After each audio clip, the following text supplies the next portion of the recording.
আমি আমার পরিবারের সঙ্গে আর কোনো মীমাংসা করতে চাই না। ইংল্যান্ডের কিংবদন্তি ফুটবলার ডেভিড বেকহামের বড় ছেলে ব্রুকলিন পেলস বেকহামের এই একটি কথাতেই এখন তোলপাড় বিশ্ব মিডিয়া। মা বাবার বিরুদ্ধে নিজের সংসার ভাঙার চেষ্টার মতো গুরুতর অভিযোগ এনেছেন তিনি। কিন্তু কেন সাজানো এই বেকহাম পরিবারে এত তিক্ততা? কি এমন ঘটেছিল যা ব্রুকলিনকে বাধ্য করল মা বাবার সঙ্গে সব সম্পর্ক ছিন্ন করতে? ২৬ বছর বয়সী ব্রুকলিনের অভিযোগ, তার স্ত্রী নিকোলা পেলটসকে শুরু থেকেই অসম্মান করে আসছে তার পরিবার। দ্বন্দ্বের শুরু নাকি তাদের বিয়ে নিয়ে। ব্রুকলিনের দাবি, তার মা ভিক্টোরিয়া বেকহাম শেষ মুহূর্তে নিকোলার বিয়ের পোশাক বানানো বাতিল করে দিয়েছিলেন। এমনকি বিয়ের প্রথম নাচের সময়ও ভিক্টোরিয়া এমন আচরণ করেন যা পরিস্থিতি তিক্ত করে তোলে।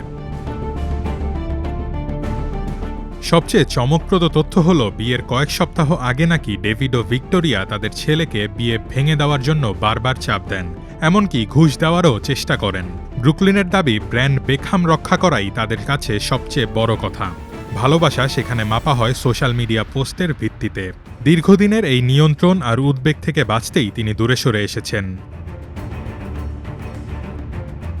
দ্বন্দ্বের রেশ গড়িয়েছে ভাই বোনদের মধ্যেও। ব্রুকলিন অভিযোগ করেন, মা বাবার প্ররোচনায় তার ছোট ভাইরাও তাকে সোশ্যাল মিডিয়ায় আক্রমণ করেছেন এবং ব্লক করে দিয়েছেন। যদিও ছোট ভাই ক্রুজ বেকহাম এই আনফলো করার বিষয়টি অস্বীকার করেছেন। এমনকি বাবার ৫০তম জন্মদিনে লন্ডনের হোটেলে এক সপ্তাহ অপেক্ষা করেও বাবার দেখা পাননি ব্রুকলিন।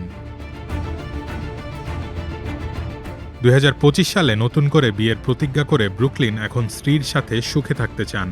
তিনি স্পষ্ট জানিয়েছেন, নিজেদের মুখোশ বাঁচাতে তার মা বাবা সংবাদ মাধ্যমে মিথ্যা ছড়াচ্ছেন, তবে সত্য একদিন সামনে আসবেই।